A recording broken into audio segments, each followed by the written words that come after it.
तर नमस्कार भावांनो, आज आपल्या नवरात्रीचा तिसरा दिवस. तर चला जाऊया आपण आता मंदिरामध्ये.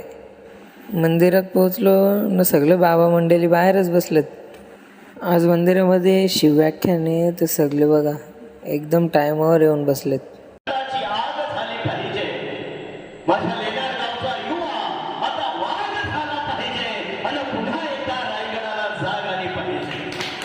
शिवव्याख्यान झाल्यावर लगेच लकी ड्रॉचा कार्यक्रम चालू झाला.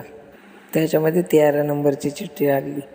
पोरींचा झाला, आता पोरांचा नंबर लागला. दीदीने लगेच चिठ्ठी उचलली तर तिच्यामध्ये 3 नंबरची चिठ्ठी लागली. बाईचा आनंद बघा तुम्ही. आता पोरी झाल्या, पोरा झाला, आता बायांचा नंबर आला. त्याच्यामध्ये आईचा नंबर लागला आणि पुरुषांमध्ये बाबाला नंबर लागला. खरा कार्यक्रमाची मजा या अध्यायावाला घेतात. तिकडे कार्यक्रमाचा काय पण नव्हते, अध्याय वाचायचा सोडायचा नाही. लगेच त्यांच्या सोयीला नाश्ता वगैरे आला. ही बघा आपल्या नवरात्र उत्सवाची रूपरेषा. तुम्ही पण बघून घ्या आणि वाचता वाचता जरा लाईक पण करा. तर चला, असा होता आजचा दिवस. तिसरा दिवस समाप्त. तर चला भेटू आता उद्या. So bye bye.